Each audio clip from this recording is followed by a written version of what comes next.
Yep. So I know you as Nick from accounting, but I'm sure there's more to it than that. So why don't you introduce yourself?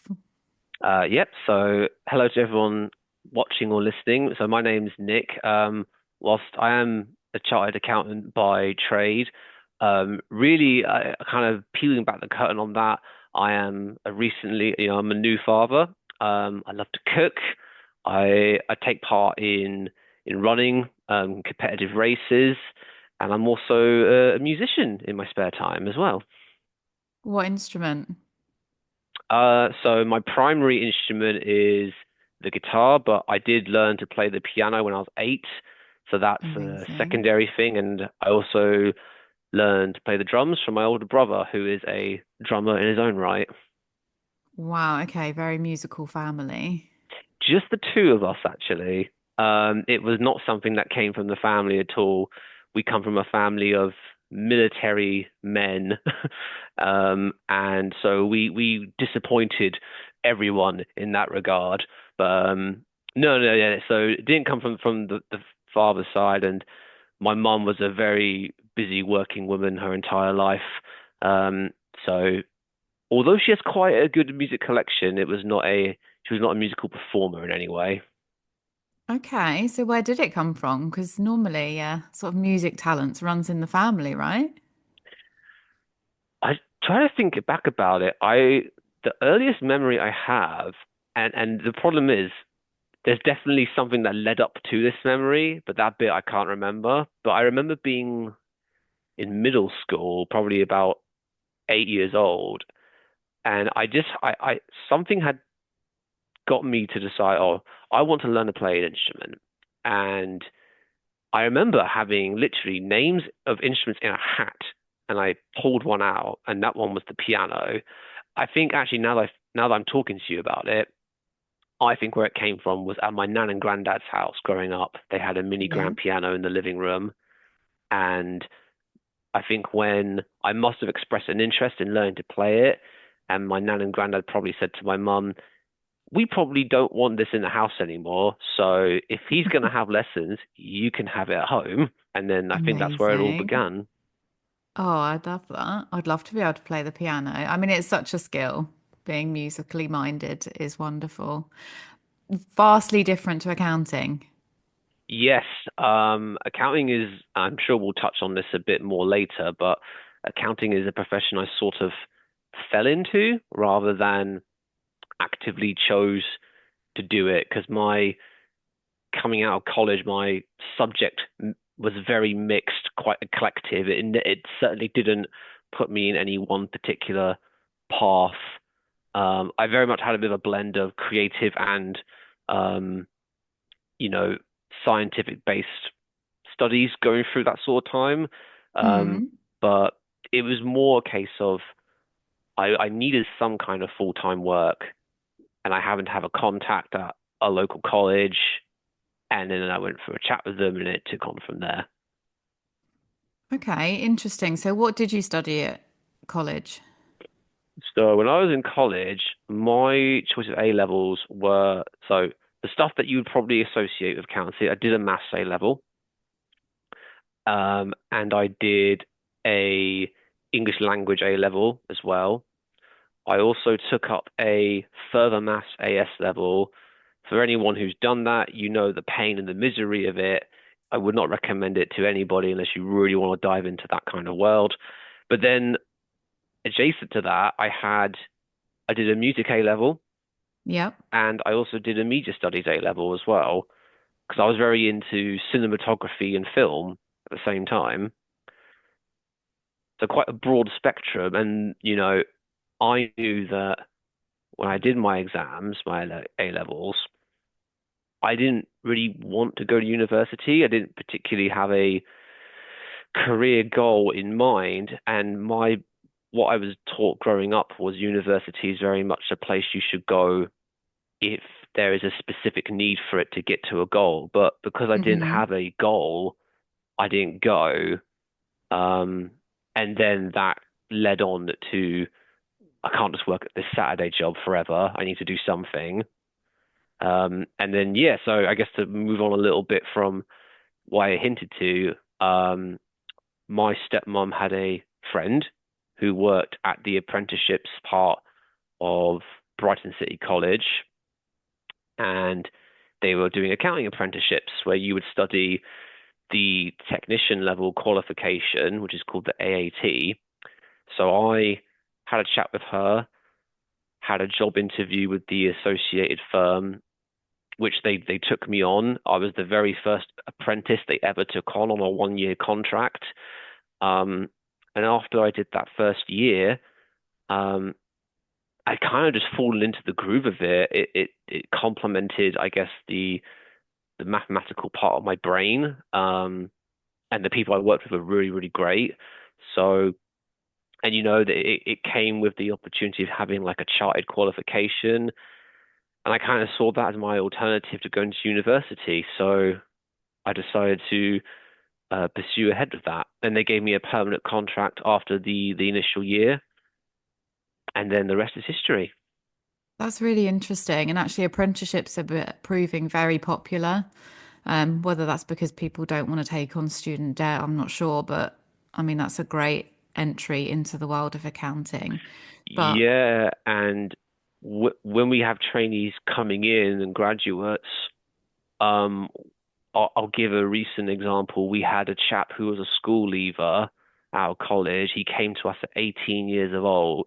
He's 18 years old, and we put him on a permanent contract. And after his initial probation, he went on a study plan to do a chartered accountancy qualification. And he was one of those people who was very, very bright and very dedicated, and he passed all the exams first time round. He's now only just turned 22, and he's fully qualified with 3 to 4 years work experience under his belt wow, and not a single bit of student debt to his name. I mean, that's incredible, isn't it? So in terms of the schooling systems, Yep. obviously for you, you're quite mathematically minded, but what is your view on the current school systems approach to sort of teaching financial literacy?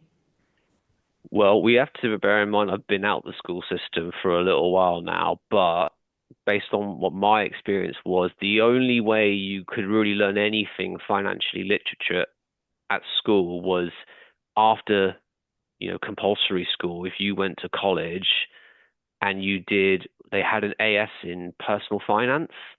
Right. That was probably the closest thing you got. They did introduce an accountancy A level. That is something that is fairly new. That never used to exist. So you could, at a lower level, learn some key accounting terms. Um, Economics is another small window into that world, but under a different viewpoint. But in terms of compulsory school, up to your GCSEs, um, there won't be anything on it. I know I certainly didn't learn anything about how to manage money, um, or even, when you get a job and you get your first pay slip, what any of it actually means. Yeah. I had to learn anything to do about managing money came from my parents. Okay. And when it came to actually, going into the working world, I just had to just kind of ask my boss several questions over and over again about what's this on the pay slip? What does this mean? What's a tax code? And why am I paying tax? And and all that kind of stuff. So, It is. It's an absolute minefield. And, if you don't have parents that are knowledgeable either, how do we actually prepare students for sort of real world financial decisions? but it goes even further than that. So I've had family members of my age in their 30s who have maybe changed careers and have got particularly, maybe they've moved into a higher paying role, and they will ask me questions about certain things. I had one of my family members who got offered a job role that paid over a the basic rate tax threshold, and he Hmm. said to me, "Oh, like, should I accept this if I'm going to be paying 40% on everything?" And I had to explain that actually no, it's marginal. Otherwise, if it wasn't, no one would ever want to earn more than a certain amount of money.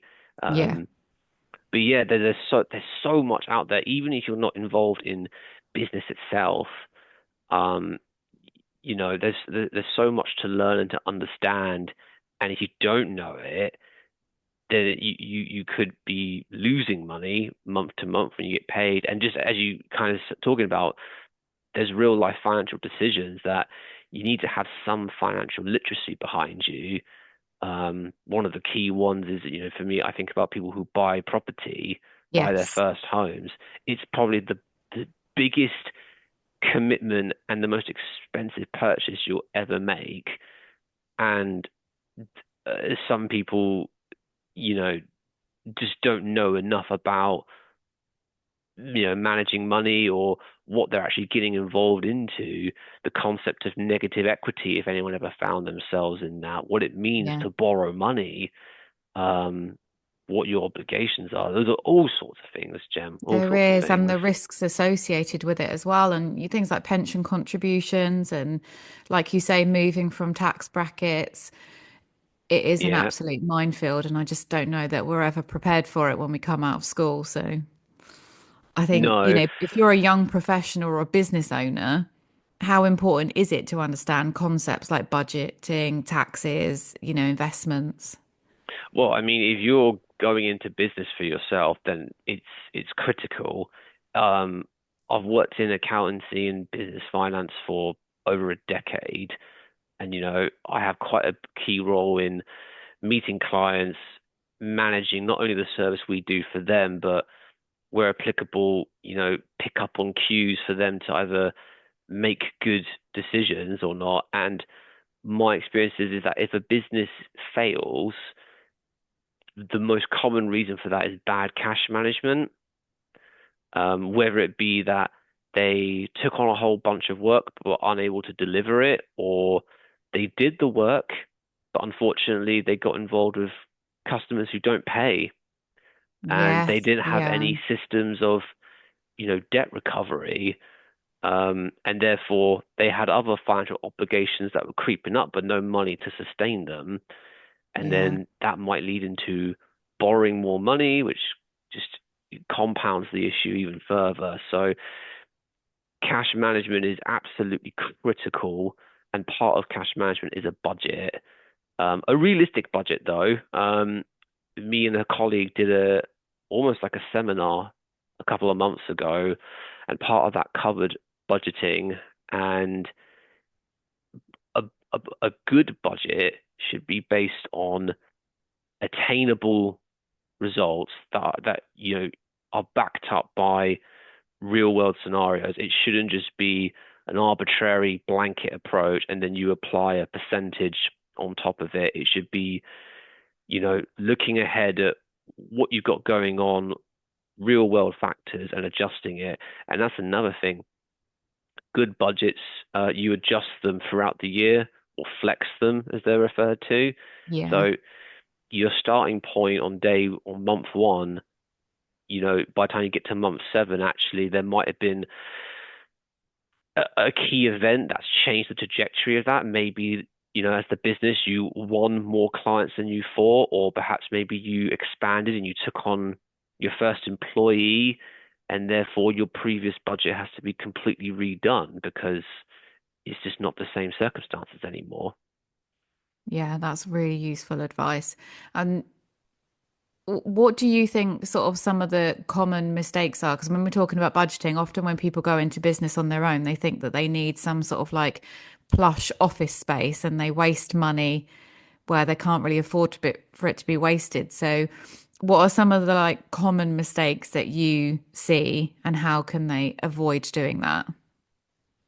I think to answer both of those questions in one, I would say to anybody who is starting business and is looking to do a budget, especially if you've never done it before, do a budgeting approach that's called zero-based budgeting.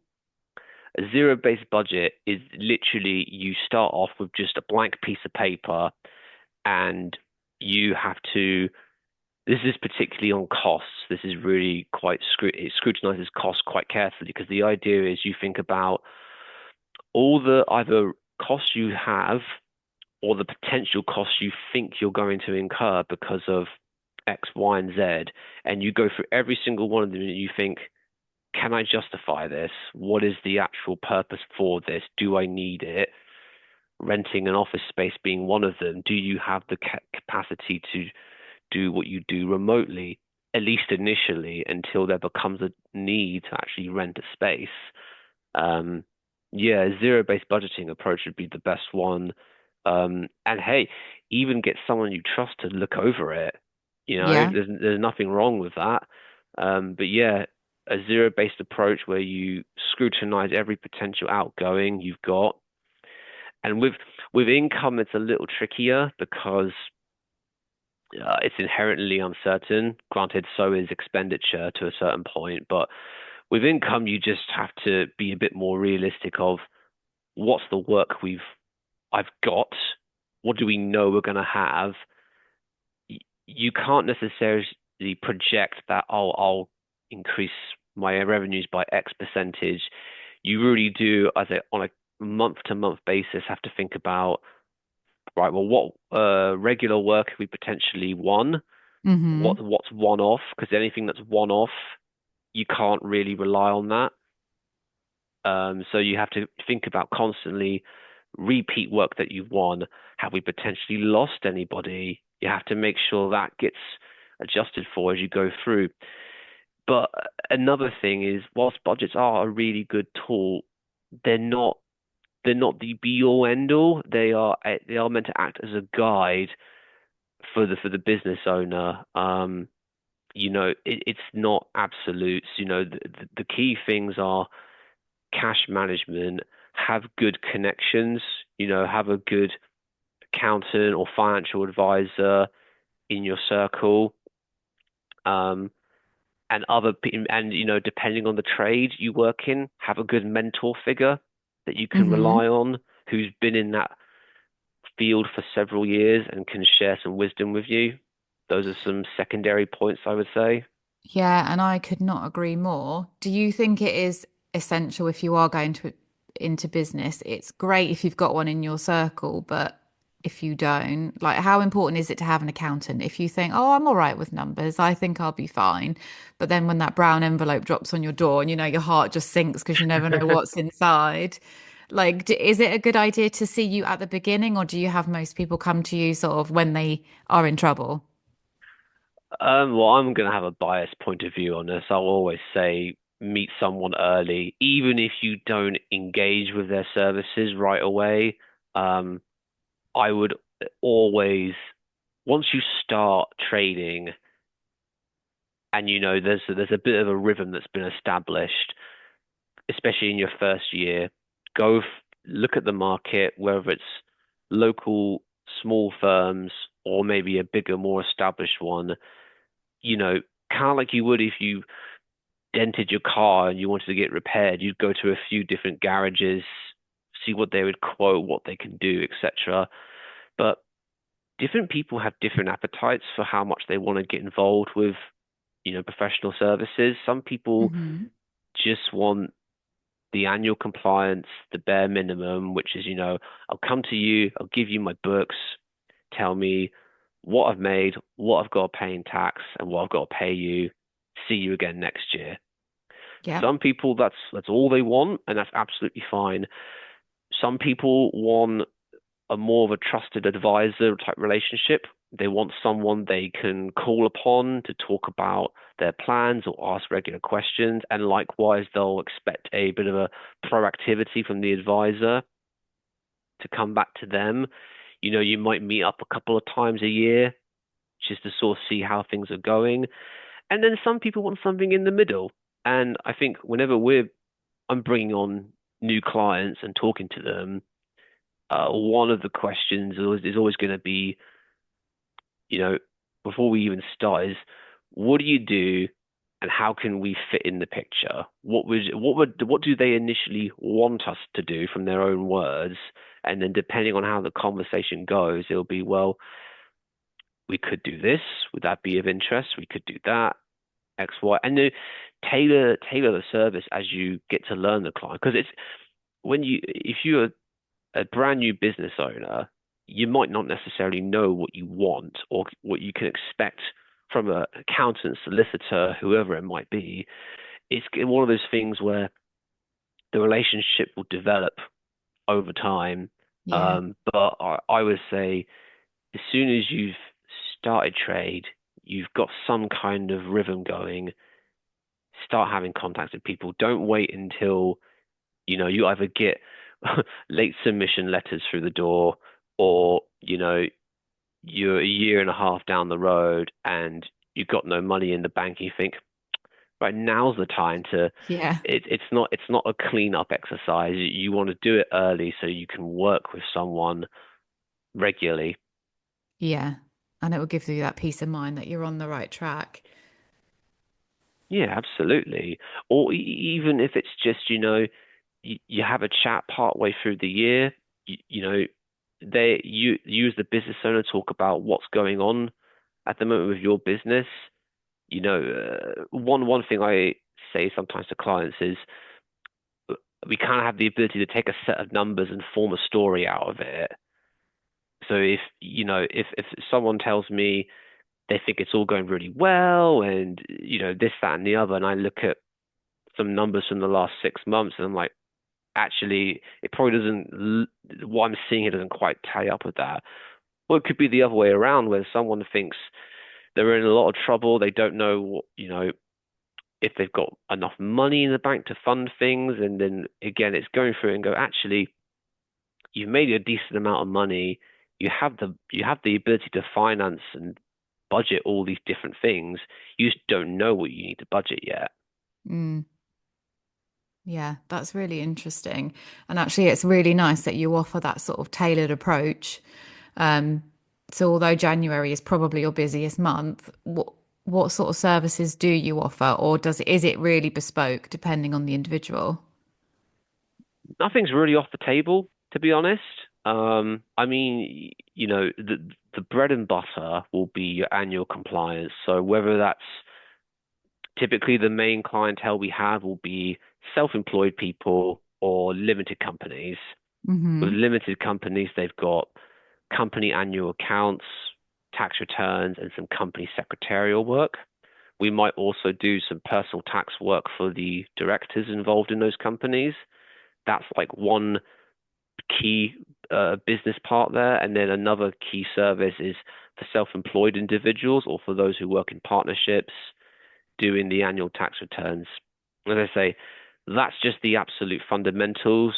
You go further than that, you've got VAT, registration and processing of returns. You've got payroll, general business advisory, so meeting up with either the partner or a manager of the firm once or twice a year. For a bigger company, you might have quarterly management accounts and bookkeeping. Hmm. Um, and then really after that, you kind of dive into more trade specific things. So for property management companies, you might need to have service charge documentation for the leaseholders. Charities need to have their own special sets of accounts. If we take on a solicitor, we might do a special type of audit. Audit in general is another service depending on the size of the company. And then from a personal point of view, we can get involved with inheritance tax advice, wealth planning, um, not probates, that's more of a legal thing, but we have contacts in the financial planning and um, legal space. So if there's anything that's outside of our immediate knowledge, expertise, or what we're allowed to advise on based on regulatory requirements, we can always suggest, hey, we've got someone over here who could probably help with that particular query, and Yeah. it adds another person to their circle. So the sky's the limit, really. It's all just if the client, when I was going through my training and being mentored, one thing that one of the partners always said to me was, ultimately, we're here to solve problems. So if the client has a question or a problem, we might be able to find a solution to it, no matter what it is. I love that. That's really great. You speak very comfortably about money, and I know that's because you are an accountant. And I don't know if it's like a British culture or if it is worldwide, but often money is a bit of a taboo subject. Hmm. Um, have you always been comfortable? And do you talk openly with friends and family about money, or do you keep it strictly at work and then, No, I'll if it calls for it, I'll talk about it with anybody at any time, really. I get what you mean about the taboo nature of it. I think that to go a bit political, I think there's definitely a masculine thing about not wanting to tell people how much you make in a year. mm, Some people really don't want to talk about it. I know, the older generations in my family, if like we're talking about something and money comes up, it'll be, and whatever you've got going on type of thing. Um, I mean, I'm not gonna like, outright talk about all the nitty-gritty detail of everything I do, but it's like I was raised on the basis of, m money is not a taboo thing, the more people know about it, the better. I'll quite comfortably talk about various things with friends and family, and I've had friends come to me just, come over to my place and say, I've got a bit of a debt problem. Can we talk about yeah. it? And I say, yeah, this is a safe space. Let's just have a cup of tea and just tell me as much as you're willing to tell me, kind of thing. Um, and actually, I guess that kind of leads on to a point of trust in professional services. I talk about there'll be certain people who only just want the bare minimum. I'm not saying that's not because of a lack of trust, but if you want to build those relationships with people, you have to earn trust. Part of that is just doing a really good job at the standard stuff.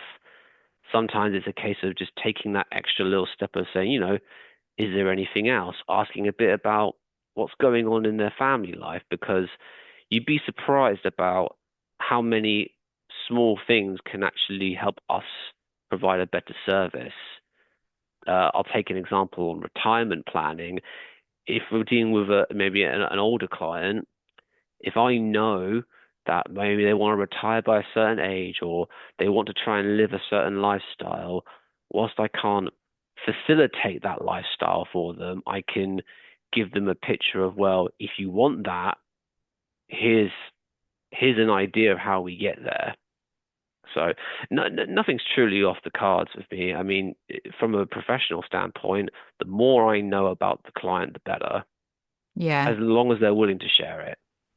And that's actually really refreshing. And it's amazing how secretly we discuss money. Like, even as couples, we might not necessarily know the full financial disclosure, but I think the Do more that we you can get do you join comfortable, bank accounts or do you keep them separate? yeah, but the Hot more we topic. talk about money openly, the more I feel like if we are ever in financial trouble, like you said, your friend felt able to come and talk to you about debt, it just would help so much if it didn't feel like such a taboo subject. And I think it would solve a lot of problems for people. I came across a statistic off a different podcast a while back, which was really quite stunning, which was we're all, I imagine most people are aware that divorce rates are unfortunately quite high, but one of the primary, I don't remember the exact percentage, but essentially it said that one of the primary drivers of failed marriages is money problems. Yeah, And, unfortunately, I've seen it happen to a friend in real life where they kept things under the rug, and unfortunately their partner found out in one of the worst ways possible when yeah. bailiffs turned up at the door and they had no idea why. Oh gosh. So especially with a partner or a spouse, be open with that sort of stuff. It's absolutely critical. Yeah, I could not agree more. Yeah. So what would your biggest piece of advice be then for, let's go with business owners. So if you're starting Yeah. a new business, what's your one piece of advice that you would give them in terms of the financial planning? Ooh, you know, engage with an accountant or other financial professional in your circle straight as early as you can. Um, and like especially when you're starting out, really do pick their brain quite a bit on, you know, I want to be able to have this much of a pay from my company. I want to live this kind of lifestyle. How do I take that money out? Learn about the different type of taxes that you have to budget for, and have an awareness of what the tax system is. You don't need to be able to calculate it from scratch, but if you have a broad understanding of companies pay corporation tax at 25% if they earn over a certain amount, individuals pay taxes at these rates, and for business owners, you can take income in certain ways. Being able to know how to remunerate yourself is a good start. Um, get an understanding on, you know, debt recovery for your own company, cash management, budgeting. Um,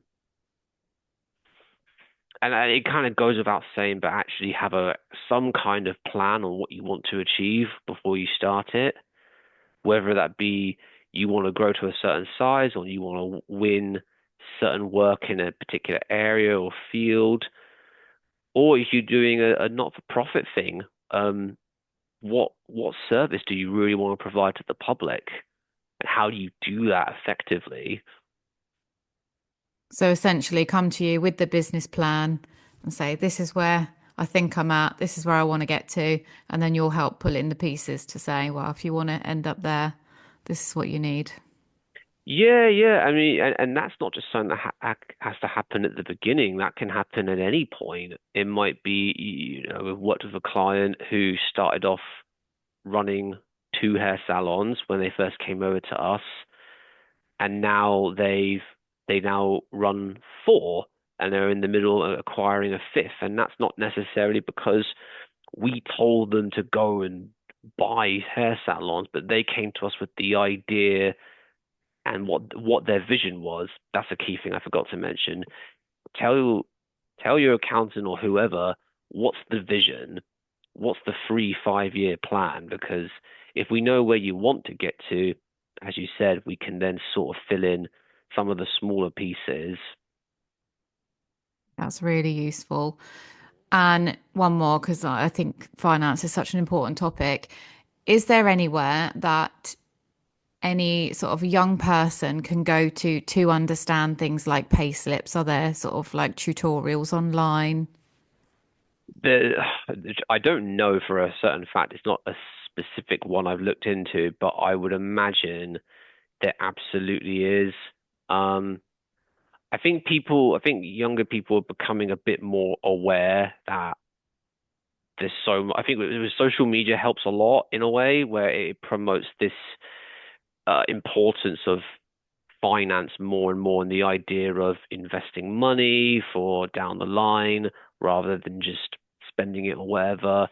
There are certain parts of social media that are quite good and say a good message. Um, there are other parts that are not. Yeah, Um, and if you're a particularly young person, maybe you're at school and you live at home, I think you do have to reflect on your parents a bit and just ask open questions. Um, and then I'll be interested to know if school systems have changed anything. Don't know if there's any particular books in the libraries nowadays that will have that, if people even still go to yeah, libraries anymore. Um, but there'll be tons of information online. But the tricky part is navigating what is appropriate and useful for that person versus what is someone trying to sell you a class on how to get rich. exactly, exactly. Yeah, you got to be careful. That's really helpful. Um, and I agree. We just need to talk more openly about finances and just get comfortable talking about money. Yeah. But I think maybe part of the reason why we don't have that is I've heard certain people talk about how the school system is not is designed to help you get criteria so you can be employed to a certain extent. People who know a lot about finance tend to either be people who work in it or are more entrepreneurial types. Um, and I think there needs to be at least something at school, yeah, at just a basic level. We learn about, you know, not, alcohol use. We learn about recreational drugs. We learn about, sexual well-being, but there's not really a whole lot of just basic talk of if you earn money, here's some basic things you need to know about if you want to save it, how interest works, and if you know, a basic understanding of taxes, because everyone's got to pay them at some point. Yeah. Um, just a very basic understanding of if you earn over a certain amount, you got to pay some form of tax. Yeah, and Um, just by it being financially safe, credit cards are available to 18 year yeah, olds. I took one out when I was 18 because I Yeah, thought I could, you makes you an know. adult, doesn't it? Getting a credit Yeah, card. you're 18. It's kind of one of those things where it's like a lot of things are kept not kept away from you, but as you say, you hit 18 in life and all this stuff opens up, and there's only probably a small margin of it which you're actually told about prior to that, unless you've got, you know, parents who are particularly, very who have an eye for that kind of stuff and teach it to you. But it doesn't have to be anything complex, just simple things, really. Yeah, yeah. Thank you so much. That has been very insightful. Needless to say, your little one will grow up being very financially savvy. Well, we'll hope that's not all he ends up being. We'll want him to be his own person. But yes, we'll make sure he knows how to put some money aside so he doesn't spend it all, and we'll teach him a little bit about how to just cook for himself. And play an instrument. Not necessarily. Only if he takes an interest. Otherwise, whatever he wants to do, I'll try and do my best to support in whatever that is. Oh, I have no doubt. Thank you so much. Good luck with your next half marathon. Already Thank thinking you. about that after this one. And yeah, I really appreciate that. Thank you. Thank you for having me on. It's been a pleasure.